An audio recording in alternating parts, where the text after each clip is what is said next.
So it's official. GW scared of a proper war. So the Orks did not get any changes this data slate. What does that actually mean for us? So today I'm going to make a case for why that's a mistake. I'm going to talk about possible Ork options and ways we may flex into it while we have fun in this downtrodden period. React and maybe respond to some of the gets or consensus or opinions that have been floating around since the data slate has been released from other popular, powerful YouTube channels that I think it's good that we just kind of elaborate on or look at their, what they say, just to kind of give it a second opinion, not necessarily to come or attack anybody, of course, but to have a good time talking about the wall, right? Get an Ork's opinion in there. And then, of course, close it out with why it's ultimately all good, because it's a great time to be green. So welcome, chat. This is live, of course, because I do it live.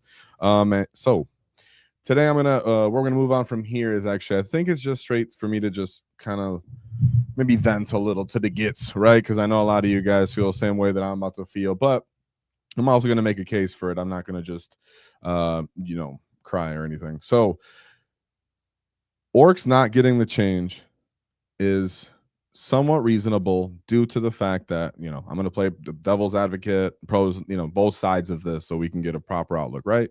You have to be able to understand your opposition's perspective in order to correct them or to even critique them at all. So people will say that, well, we already get a win rate stat right now, which I'm going to show. We have some really strong combos, and really what I think the thing is that people get really skewed perspective and understandings of Orks. If they've played against the Gaz combo and you play something like in the Warhorde combo and they have beast bosses and they have breakers and they have Gaz and you pull up with your demons and your feel no pain dude that doesn't exist anymore with Great Unclean One, and you're running up with your knights or whatever it may be, and then the Ork just walks you, just dog walks you, all right, and just throws your army aside like it didn't even matter. You're going to sit there and say that shouldn't exist. That completely neutralizes my entire army. But that's that one person's narrow perspective and understanding of how the Orks function as a faction as a whole and where we were prior to the Gaz change, right? Everybody's looking back and, oh, that looks okay, maybe decent. Some people are getting good points of view. Shout out to Art of War. That was a great take. But they were, some people just don't understand that before the Gaz change, we were really, really in a bad spot. Even with this Gaz change, all we've really become is mid-table bullies. So let me actually demonstrate that, because I've somewhat said that I understand other people's point of view. Armies can make you feel, our one list archetype can make you feel bad. But how do we actually kind of have to play through all this, and what does this say about Orks as a whole? So I've shown this before, the stats, but now even more weeks have passed, so it's even more shown upon. But this is Stats Uber, right? You can see this great website. We use this all the time on Stats WAAAGH Wednesdays. And so as we're looking at Orks, 48.5% win rate. Everybody says 48 to 50 is pretty good. 52 generally pretty good. But the real number that people care about is this number right here. How many events are you actually able to win? And how many times can you actually get to even the top tables, even to the elimination rounds, even to the contesting relevant competitive tabletops, right? How often can you actually get there? And this is why I say people that are down or poo-pooed upon Orks at all, thinking that we should have gotten a change or that we're too broken with Gaz. As one quote that was funny is, we got off easy. I see you. This is how I can just kind of point out this is not an accurate understanding of the Great Wall. Now let's look at another army that didn't get touched. The Necronians, right? Which I'm a fan of Necrons being my favorite rival faction for the most part. But here you can see they have double our actual event win rates, similar player base, similar win percentages. And then we go over to their actual 4-0 placings, meaning their ability to even get to the top tables. 32 to the Orks 19, right? So when I was looking for changes, or the Ork community responds that, hey, we would like to get some internal balancing, it's because really all of these results are generally from just the Warhorde and Gaz combo beating up mid-table events. Now, I show all the time, week in and week out, that there are other archetypes that can function. Orks actually do have flexibility, but it's generally on the pilot and being a putting the time in and willing to take a crump and get his teeth knocked out to even make it work, which is what we're grateful for as Orks. But when we're just looking at the consistency from the 40K community, they'll call Necrons a boring, lame, kind of neutral, not impressive faction, not contesting or competitive. Yet it's double the 5 times our event wins, or that's ridiculous. We have Legion, the Demons, which are 7 event wins, similar to 19, right? People would say, well, that's not even that strong of a faction. We can go down to Tyranids, which are notoriously known for being not that impressive. They started the edition with Tyranids. Typically, the starting faction is doing poorly, and here, throughout by this time in the edition, Tyranids got their subterranean assault force. I actually like Tyranids. I own Tyranids, so trust me, I'm not being biased. I don't want Tyranids to suck.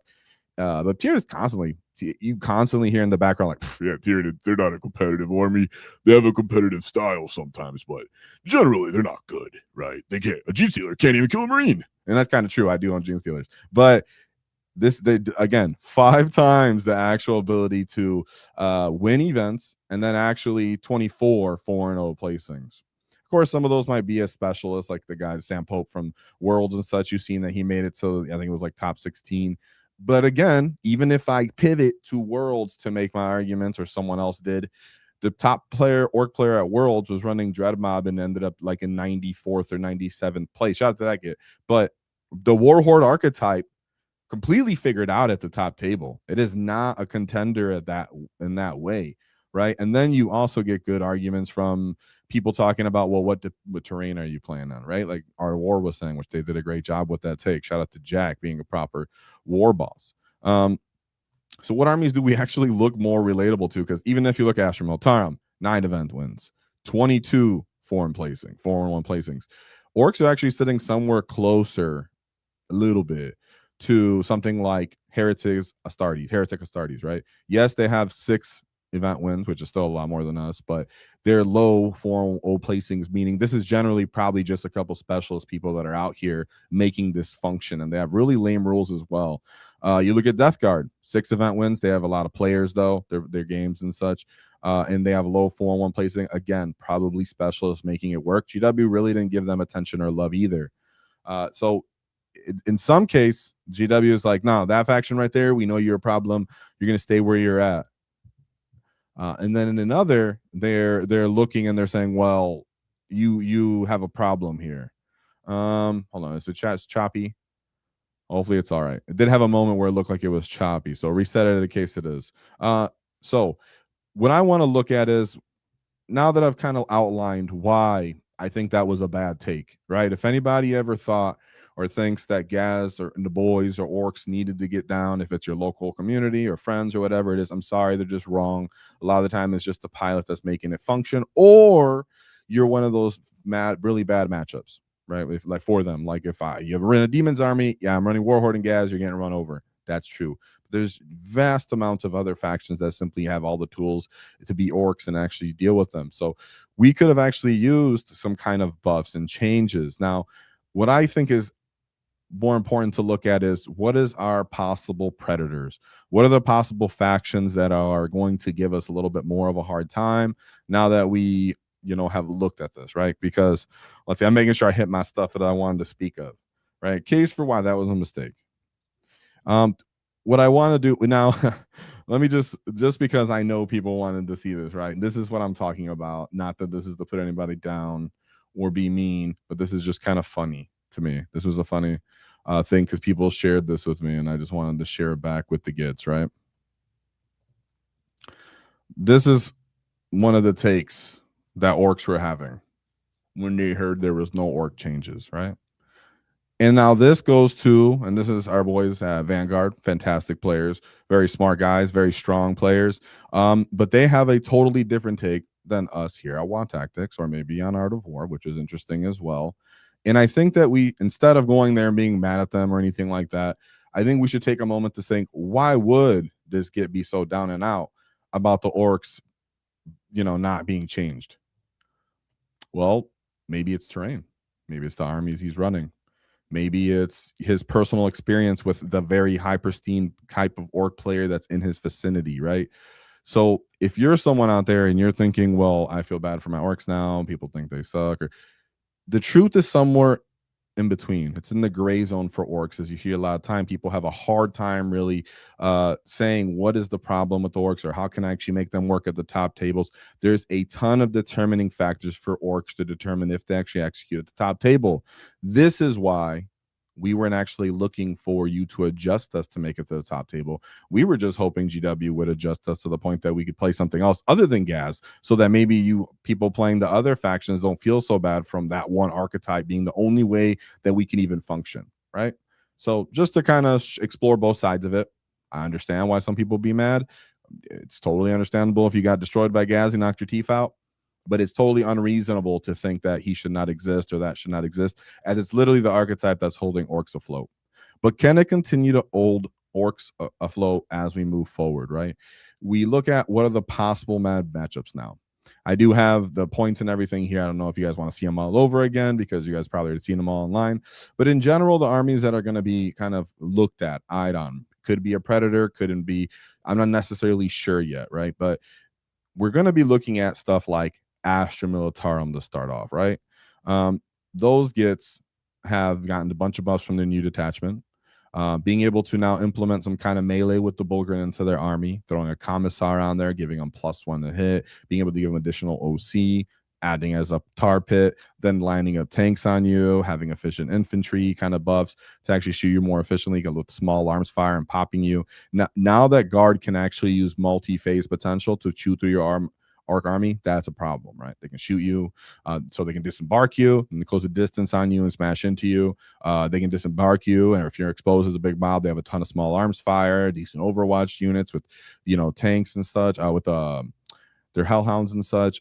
There are going to be some niche players that are out there that could be problematic. Another one that I think is to be an eye on for that people are kind of overlooking as a competitive people for obvious reasons, because a lot of the competitive armies have answers to this faction, would be Tyranids. Whenever I go over a lot of Orcs win paths and such, it does come out that Orcs will lose to Tyranids around the Day 3 event, right? When the Shadow of the Warp just goes off at the same time as your WAAAGH goes off, it could just turn off your whole offensive potential. And they like to play that I die for your bodies for points as well. Now they've come down in points. One of the good combos that they used to run early in the edition would be One Eye with double Carnifexes with a bunch of small arms fire. It's fantastic for overwatching units because he allows them to reroll the whole hit roll, and then you can have sustain from that, so you can start picking up Orc units. They're going to be so Tyrann has picked up more units to their factions, to their list as well. Not saying it's so like problematic in the meta yet necessarily in that way, but I do think Orc players themselves, if he's local or whatever it is, you should be paying attention. A part of me wanted to say Death Guard because some of their prey went away, though I'm not necessarily sure if I find Death Guard too problematic with my play style or the pressure style that Orcs are playing with, just pushing people into their own deployment zone, always having infiltrators, always taking table space.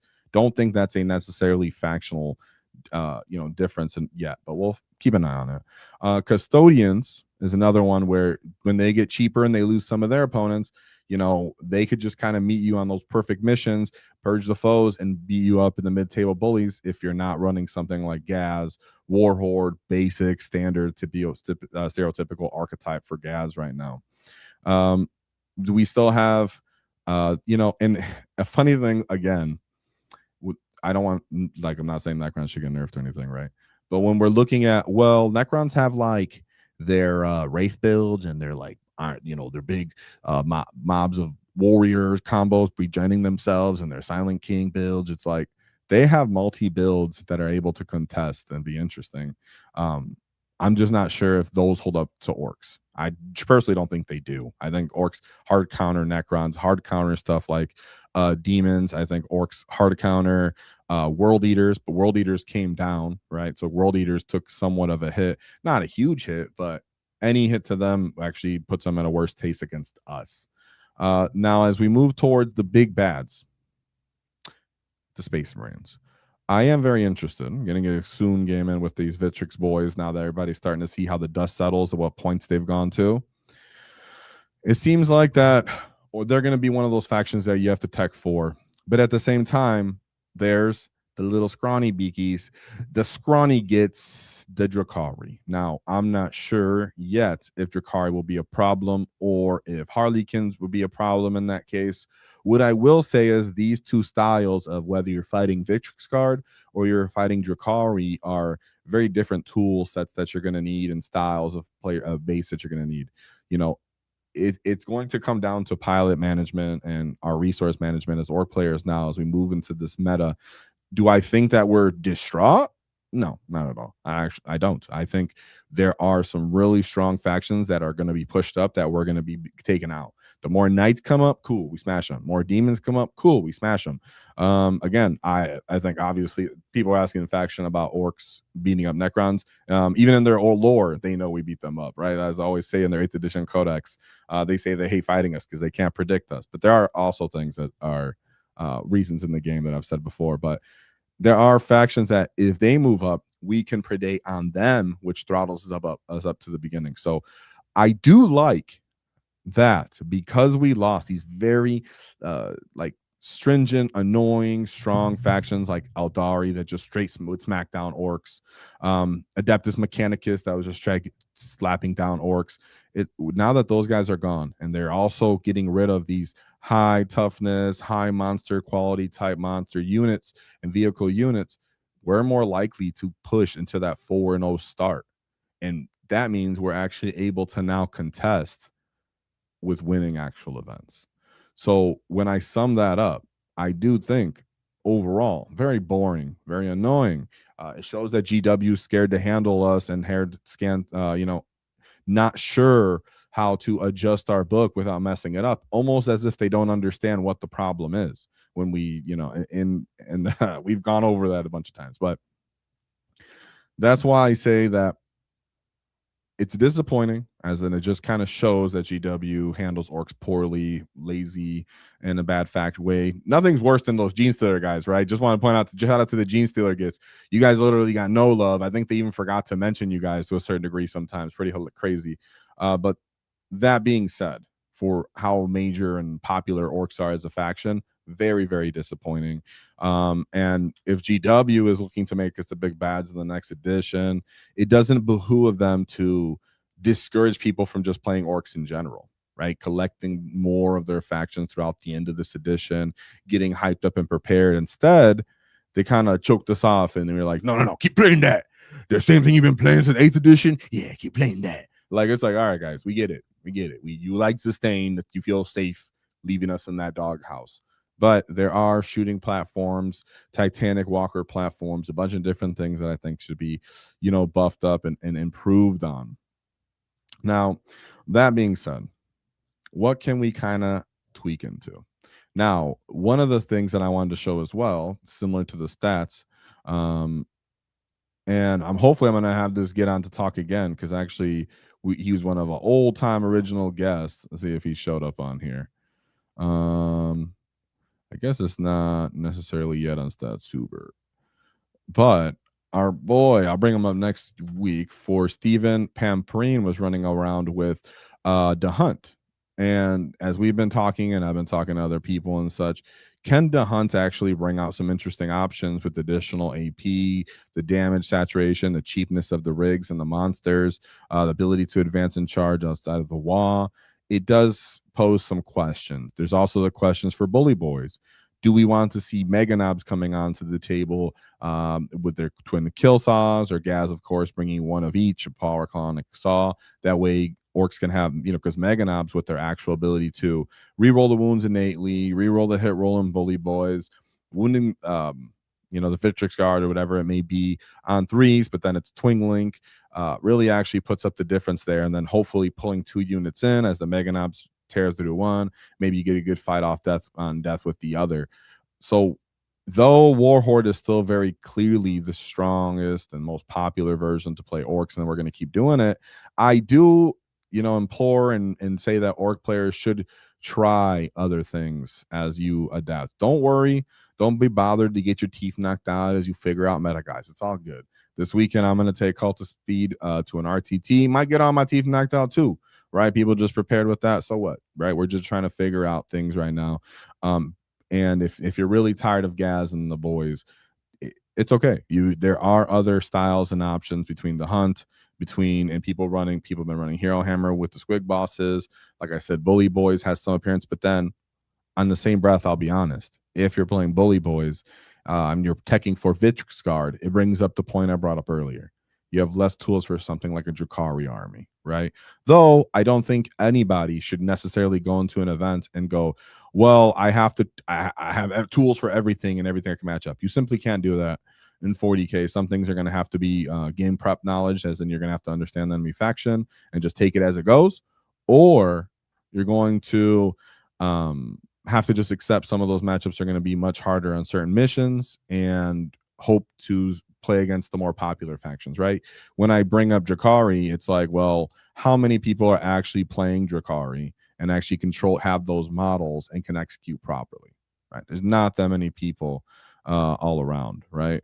Another one Chad brought up, right, is Dread Mob. Dread Mob is sick. Dread Mob has so many options, so many videos on how to play Dread Mob and how they can push through damage 3, damage 4, kill cans having flat damage 4 punches. But these enemies that we're facing have defensive buffs that are also the bane of Orcs' existence, of whether you're too fast for us to engage with, you can take the initiative from us, or if you simply have too great of armor saves to our low AP. So there are things to be taken consideration here. Shout out to the Gits that were doing this good this weekend. I was looking to see if I could find, for some reason it didn't show up on here, even though he was showing it to me. It was at what was that event?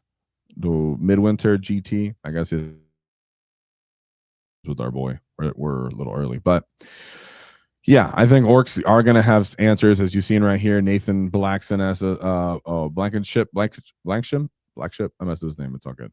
He went recently this weekend as of the 6th. You can see he went 5-1, made it to the top tables at the events with Warhorde again.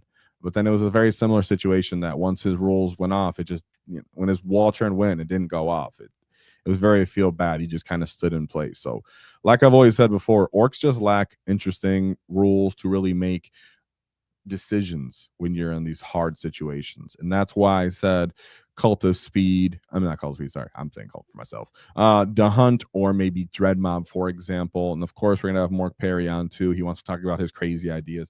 But for the general people, right, I like Dread Mob because Dread Mob allows you to throttle damage, gives you a little bit of reactive moves. And it's also more fun to play if you're just tired of playing the boys. Keeps you involved in staying in the hobby and the edition, as you just simply don't want to get discouraged when you're playing, 40K as a whole. It's not about winning grand events all the time. It's about having a good time with your gits. So it's good to adjust and tune into what's actually going to be fun for you in a way as well.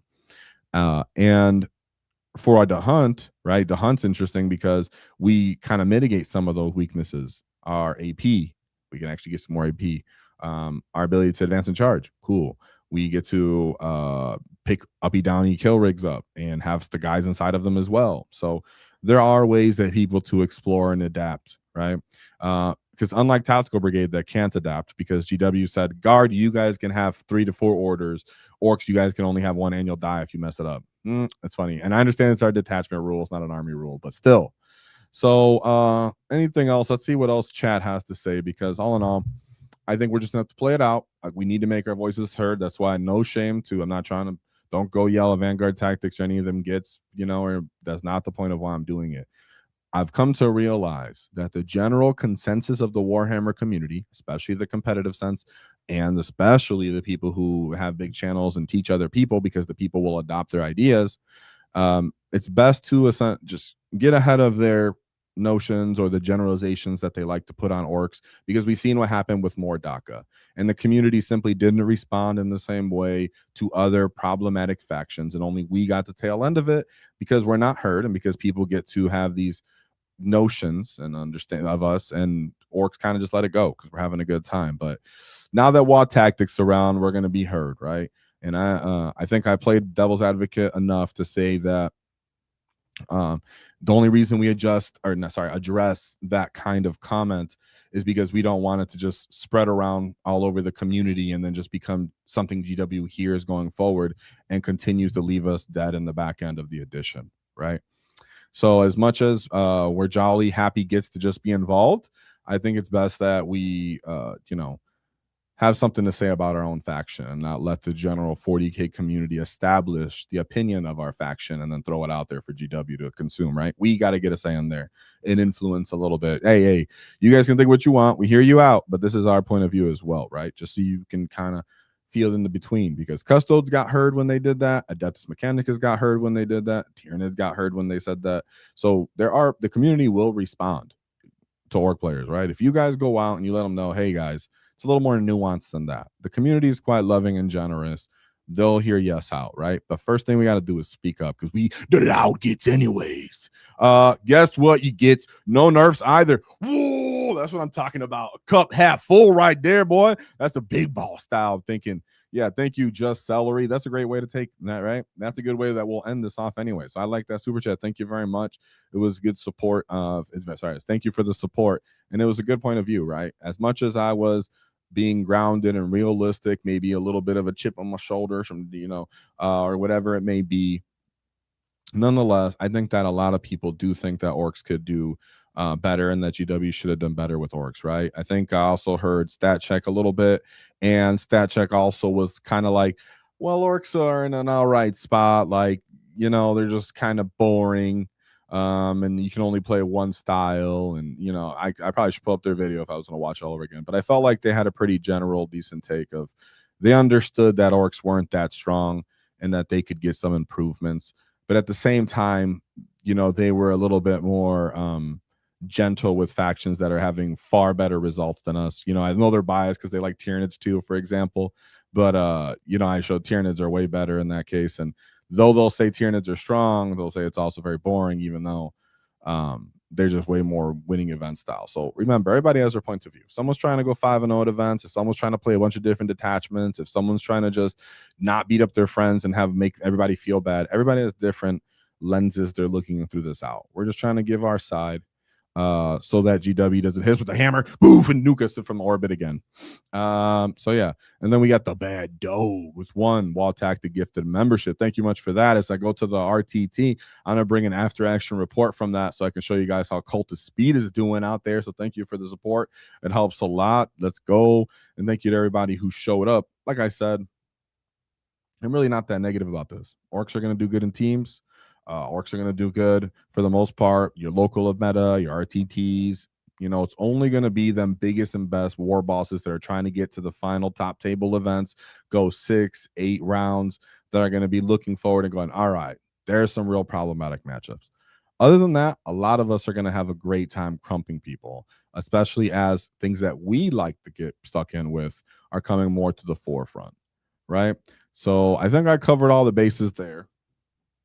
Yeah, I don't think I missed anything that I wanted to say, and I rounded out a nice 30 minutes for the gets that are going to be a part of the rewatch gang, so they don't waste the time. So if there's anything I said, yeah, we made it a long way. Yeah, we've made it a long way, I think, right? Of course, all these things need buffs. I have my video before this of the data slate. You can check that one out too, of what I was hoping for, and you can see I touched on all our weaknesses.